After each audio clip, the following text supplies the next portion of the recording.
Welcome to Roguecast, the official podcast of Rogues Gallery in Round Rock, where we talk about games, comics, and other stuff on our pop cultural radar. I'm Randy. This is Dave. I'm Nick. And I'm Tila.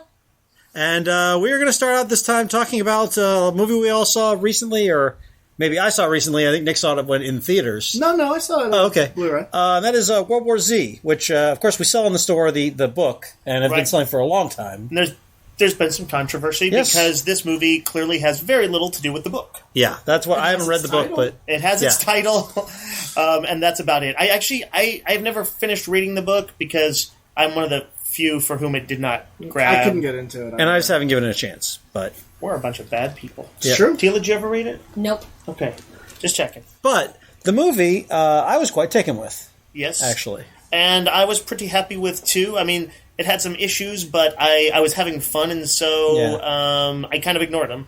And Nick? I liked scenes. Yeah. But overall, I was kind of...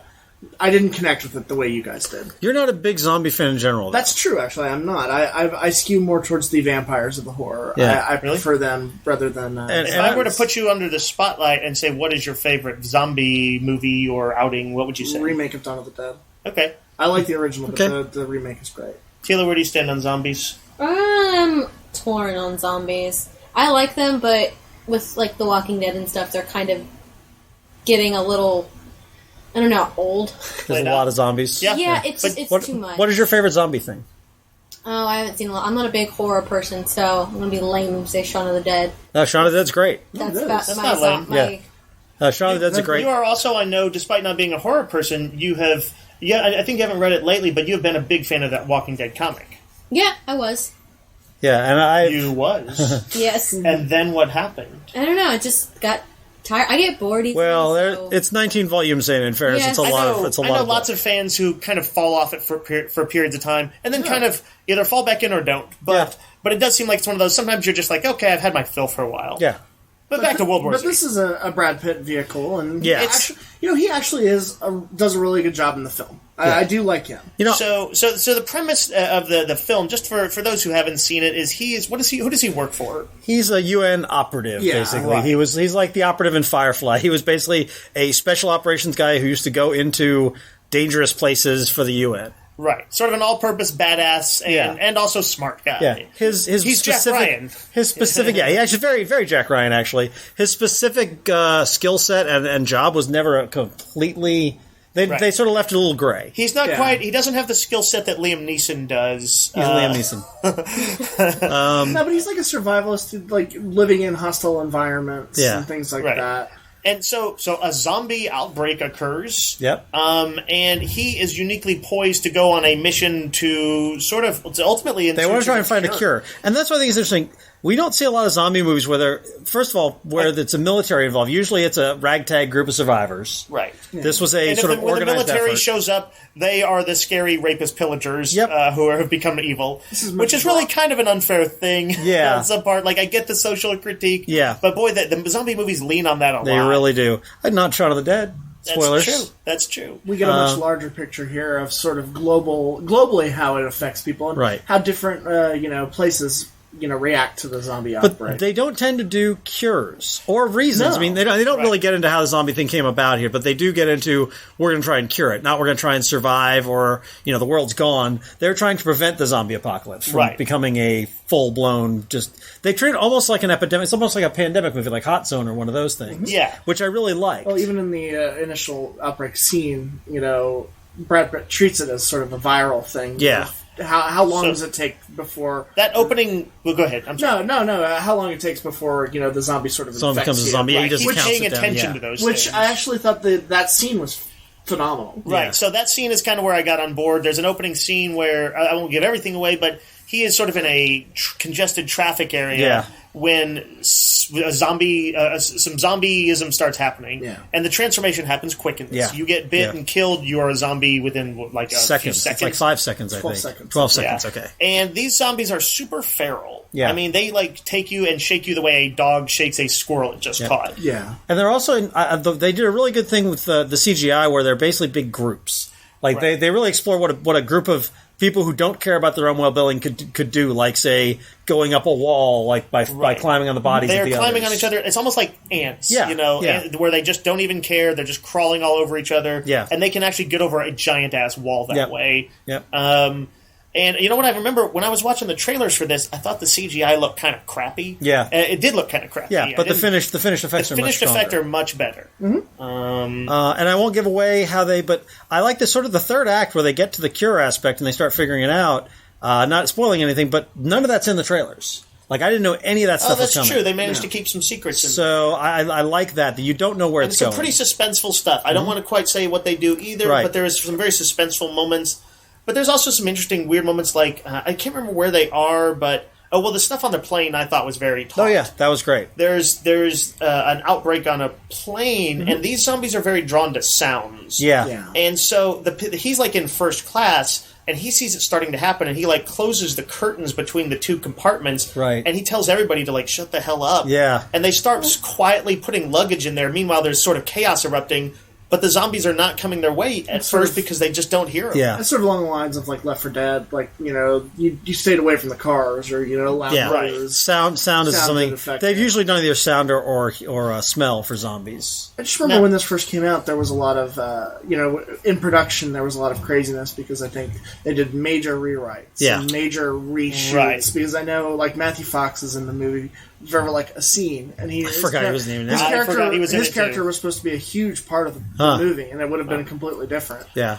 And it does, it does have some weaknesses, which I would say there's a lot of happy coincidences. Yeah, sure. Like... the story moves really quickly, and as a result, some stuff falls into his lap. There's sort of a globe-trotting feel to it, and sort of Brad Pitt is like, oh, hey, great, you're the guy I'm looking for. Yeah. A lot of that happens surprisingly easy, given that the world is supposed to be descending into chaos. Yes. But I will say, I mean, if you are a zombie fan, this is... I definitely say you watch this. I mean, if you like... Yeah. Or taut suspense. I mean, there are some great stuff. It's going to give you something, probably go ahead and just ignore the fact that it's connected to this book, because it's not the book. Yeah. And just, but you will get some zombies action and suspense stuff that you haven't seen before. Mm-hmm. Yeah. So we all give it 3 thumbs up. 3.5 thumbs up. 2.5 thumbs up. Tila, where do you think you would stand on this movie? That's right. If you just had to project yourself watching it. Well, how much do you like Brad Pitt? It just depends on the role a little bit. I'm not a massive fan. Yeah. Like, I didn't get into the whole, and never have been into the whole, oh my god, it's Brad Pitt, he's so hot. Me neither. Especially not with the long hair and the... Well, no, in Fight Club I was definitely like that. I liked Brad Pitt in True Romance as Stoner He's guy. great in True Romance. He's also great in Ocean's 11. But yeah. So, World War Z, we all think is worth a rental. Yes. Moving on is to a movie that's going to be coming out this December? Yes. Okay. Yes, we're almost there. Is the second Hobbit movie, The Desolation of Smaug. Yep, you have to say Smaug now, even though I am programmed from the old Rankin Bass cartoon to call him Smaug. Smaug, yeah. Smaug can sound a little southern. He's Smaug. We got a Smaug dragon down here. Now I'm picturing Smaug and a cowboy hat. Yeah. He would wear a white tailored suit. He'd be the dwarves come out and they have a broom and they're trying to get a raccoon out of your house. That's right. But he's not southern. It's a Smaug infestation. He's all British. Over the place. It ate the cat food. This is the second Hobbit movie. Second Hobbit movie, which is going to apparently focus on dwarves and elves and Smaug. Yes, Randy, I can tell from your tone you are not. You've lost some interest. You like the Lord of the Rings movies pretty well. I've even gone off Lord of the Rings a little bit. Like, I like Fellowship. I think Fellowship is really well done, but I feel like Peter Jackson got a little long-winded. Sure. And I just don't have the love. Like, I didn't read the Tolkien stuff when I was coming up. I read the knockoff Dungeons and Dragons. I fell in love with that world. Although I do think that a lot of people who have liked the movies have not read the books. Yeah. Well, I never read the books. I tried to read The Hobbit when I was in high school and couldn't get into it. Yeah. It's not my world. I know it, but I don't have a huge fondness for it. And so when I saw The Hobbit, I was not super into it. Nick, I think you and I saw it. Yeah, we did. We had a pretty good time with it. I enjoyed it quite a bit. Tila, and by the way, I should say, in a minute we're going to discuss the trailer a little bit, and sort of our general thoughts on the movies. But on the original one, Tila, did you like The Hobbit? Yeah, I did. I have a big love for the book, even though it took me forever to actually read it. Was that the one that you had a hard time reading, or was it the Lord of the Rings? No, it was The Hobbit. It's pretty dry. And what's funny is, in our previous podcast, we were just talking about how you just whizzed through the Kurt Vonnegut stuff, but it's clear that there was something, I think, about Tolkien's dry writing style. Well, it's not even so much. Well, yes, it's incredibly dry to the point where I want to smash my face into things when I read. Although I find that The Hobbit itself, I understand the objections to the Lord of the Rings books. The Hobbit, I feel, is brisker. Parts. There are parts that are really brisk. And then he gets into, I love nature as much as Tolkien, but jeez. This man... Stop talking about the trees. It's like, he takes a bush, and he doesn't just describe the bush, he describes the leaves, and the twigs, and the flower. I'm like, I get it! It's a pretty bush. Let's move on. Yeah. Okay, now I have to interject here as a fan of the books, and say that I think that a lot of times that sort of travelogue part is what puts people off, but it's part of what I like about it, and what I feel is unique, and makes it feel like a real world as I'm reading it, because I feel like he has walked every single step of those places, and he's going to tell you all about it. And he's going to tell me all about it. But I'm just saying that's where I stand. But Till, did you like the Hobbit movies as much as the Lord of the Rings movies, or no? The Hobbit movie was a little long. That's what I thought too. I don't like. I get that a lot of people like this stuff and the appendices and stuff like that, but that stuff is boring. I wanted, to see Bilbo and the dwarves and hear them sing and all this stuff. I couldn't have cared less about the secret councils. You liked Radagast. Yeah, I did, but he's only from the appendices. Well, that's cool. But... Aha! Actually, one of my favorite scenes of the Hobbit film was the Radagast. I'm going to butcher the name because I can't say it. The scene where he's fighting the Witch King. Yes. In the Hobbit. Dol Guldur is the tower. Also potentially southern. Here's Dumbledore. Dumbledore and Smaug. You just said that was hillbilly style. That's right. And I actually did the secret meeting with Saruman and Galadriel. I did too. Now, how much of this, you guys have read the book, how much of this was added in? It felt like a lot of this was hey, let's actually make a Lord of the Rings prequel. Well, here's the thing. The Hobbit, tonally is very different from Lord of the Rings. It's more like a fairy tale. Yeah. They fight a whole bunch of different monsters, where Lord of the Rings, the creatures, other than, say, orcs and ents and stuff like that, are kind of few and far between. Yeah. But there's lots and lots of stuff in The Hobbit, and so it was clear that they wanted to make sure The Hobbit lined up with the epic scope of Lord of the Rings, right. At least felt connected to it. Was the ogre, were the trolls the ogres? Trolls are in there. They are in there? Okay. Yes. The council is one of those appendices things that... I think it's Gandalf is yes, there was a council. They do in the Hobbit. Gandalf halfway through the story disappears for a while. I believe it's a narrative contrivance so that Bilbo can kind of come into his own and have to sort of show that he can stand on his own 2 feet. But it is is off to. But it's even in the actual just original Hobbit book. He's dealing with what they call the necromancer, which we will later learn is the. Sauron slowly rising to power. So that is there. I assumed that was... But he kind of comes back, and as I recall, he doesn't talk about it much. It's mostly an excuse to just get him out of the book for a while. Okay. But yeah, Tolkien would later go back in the appendices and say, yeah, it was our first confrontation with Sauron before he would rise to power again. It's before they know about that he's after the rings or any of that stuff. He's just but they do know he's a big threat. Okay. But the movies do clearly expand in a big way on the books. Yeah, now, and that's the interesting thing is that... And even I will say they're bloated. They're doing 3 movies out of 1 book, and so this is the second movie. We don't really know everything's going to be in this, but I have a pretty good sense. Judging from the trailers, what do you guys think? You looking forward to it? Yes. Yeah. Yes. Even though the trailers, I wish they weren't so CGI-y. They look... There's much more CGI in this than there even was in the Lord of the Rings movies. I feel like every shot has filled with cartoony sort of stuff. I know Tila was not big on the spiders. No, I will say the CG, but it looks good. No, it does look good. I just just a bit much. But you think Peter Jackson has become almost reliant upon that in the same way? A little George Lucas-y. I was going to make that yeah, I'm sorry to say it is a bit of that. And I feel that they don't quite hold up to the standards of the Lord of the Rings movies that preceded them, but they hold up a whole lot better than, say, The Phantom Menace and... because they're actually good. The other prequels did to Star Wars. Right, which is that's made up. That's made up. Yes, is that his girlfriend or whatever? That's actually made up, completely made up character. Okay, and that's the who's the actress? I don't know. It's from Lost. Yeah, she's Kate. It's Kate. Oh, okay. I forget her actual Evangeline name. Lilly. Evangeline Lilly, the elf now. Evangeline Lilly, the elf. So we're gonna get Mirkwood. We're gonna get spiders. they're going to get captured by the elves and escape in like barrels and stuff. I will say the guy who plays the main elf, or not main dwarf, I forget his name. Thorin Oakenshield. He's awesome. Yeah, he's really good. He's a great. Well, the casting on this thing is great. They've still got Gandalf. Yep. Who's now I'm blanking on the actor. Ian McKellen. Thank you, Ian McKellen. But this one we also get like Lee Pace as the. Who's he playing? He's Bard, right? He plays the elf that they deal with. Okay, the guy who plays Bard, who is I guess spoiler warning for The Hobbit. He's the guy who eventually takes down Smaug. Mm-hmm. He's the guy who's like a badass looking archer in the trailers. Yeah.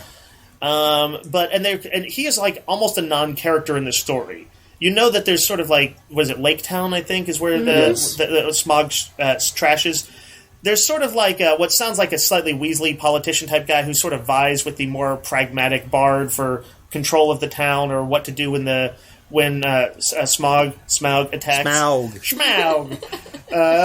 And Bard ends up being the badass who takes him down, so obviously he's the guy to root for. They're clearly going to make him a character. Yeah. He's going to become a thing. And that really, makes sense. You can't get... I mean, Martin Freeman's doing awesome. Yeah, stuff. Martin Freeman's been great Bilbo. as Bilbo. I also thought, like, they and they only had Gimli the dwarf in the original ones, and he was a great character, but he was just kind of he was kind of a dwarven cliche in a way. Yeah. He's the gruff, drinking, and fighting dwarf. Well, the reason he's a cliche is because Gary Gygax really stole a ton of Lord of the Rings to do, and Hobbit to do D&D.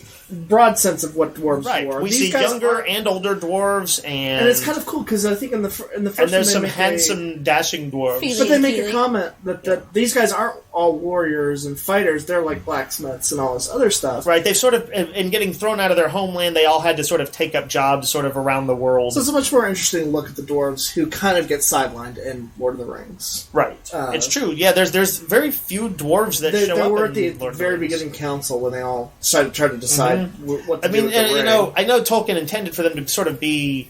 They're sort of like the elves going into decline and slowly disappearing from the world. But you would think that they would play a bigger role in fighting the enemy. But his interest was clearly more in the elves. Yeah, and even those guys were on the run. It's true. Any further Hobbit thoughts? I'm looking forward to Bjorn. He's the shape changing guy who turns into a bear. You only see the briefest glimpse of him in the trailer as a bear. What's a bear? He likes to suck the heads off fish. That's right. That's a Kiss Kiss Bang Bang reference for you. Kiss Kiss Bang Bang, which we should, if we haven't mentioned that in a podcast, should talk about that at some point. Should. Yep. I'm looking forward to December. I think it'll be fun. I wonder if we're going to see more of Radagast. And I thought I did like him quite a bit. The sort of bizarre old naturey, more druidy wizard. Yep. But yes, I will say I'm looking forward to it, knowing full well it's going to be kind of bloated. It's going to have a little too much CGI for me, but I'm going to enjoy probably most of it. All I really care about with The Hobbit is Smaug. Two reasons. One, hello, dragon.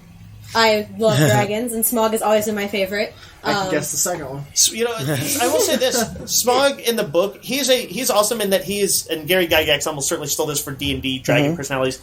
He is kind of suave. He's slyly very evil, charming. Yeah, and it's kind of cool to have a dragon as like dragons that. are. And my second reason is, of course, he is voiced by the delicious Benedict Cumberbatch. Would you call his voice buttery? I'd say it's like chocolate and wine. I could tell from the trailer it has gone through some processing to make it there. Yes, like much deeper and scarier and echoey. Like it needs to be an What about the Sean Connery dragon from? What was that movie? Oh God, with Dennis Quaid, Dragonheart. Dragonheart. Yes, I saw it at the theater. It hurt a little bit. Yep. All right, transitioning from fantasy to sci-fi, we're going to close out with a guest who is here for our October event, Sean Wang, whose book is called Runners. It is a sci-fi swashbuckling kind of adventure. Yeah, it's more space opera than science fiction. It's sure, more Star Wars than Star Trek. Yeah. Although it's funny, when I was talking with him while I was here, it's very similar to Firefly. Like, to the point of when it came out about the same time as Firefly, and he was sort of torn because Firefly had this opening scenes, a bunch of guys in space who take jobs and smuggle cargo, which is exactly what these guys do. And on their first adventure, they find a girl in a kind container named River. Yes. And in this one, they find a girl in a container named Sky. And he's like, yeah, I don't need to be accused of being a ripoff. So yeah. It's just one of those weird bits of parallel thinking. It's not the same. And I mean, it's got similar tone, but for one thing, Runners has aliens in it. Right. And in fact, most of the crew is aliens. Well, in that sense, that's where I think that it feels a little more Star Wars than Firefly. Yeah. It feels like the aliens from the Cantina. Yeah. What if those guys were mostly the main characters? Yeah. And it's got, they work for various, I think they're called Damas, which are sort of the mob bosses of the Hutts of the universe. Mm-hmm. And there are two graphic novels. The first one's a black and white one called Bad Goods. Mm-hmm. The second one is a full color one that just came out called The Big Snow Job. I would like to say, by the way, although I love black and white just for its own purposes, black and white and very nice gray tones. Yeah, no, it looks like he did the. I'm guessing. I think he does everything on these. Yes, he does. And his gray tones are really nice in this. Yeah, the art is gorgeous. I mean, that's one of the things.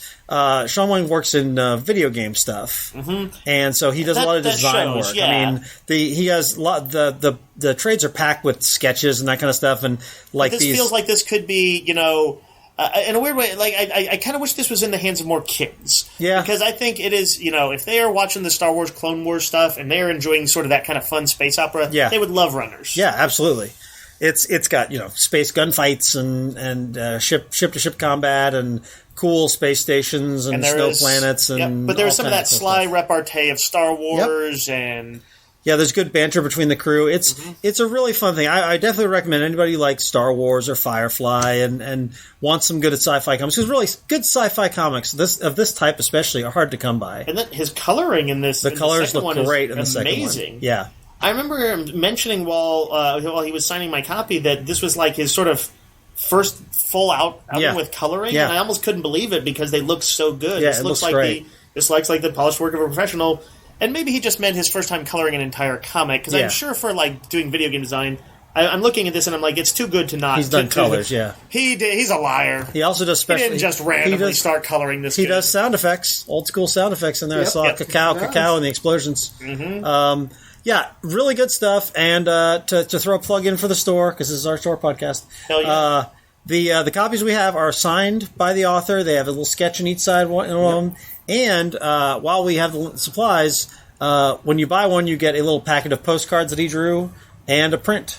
Yeah, the postcards are cool because they have different characters and stuff on them, and they're super cool. Yeah, so check those out, and we encourage you as always to comment on our Facebook page, and we'll be back next time. Until then, our usual sign off. Yo, Joe.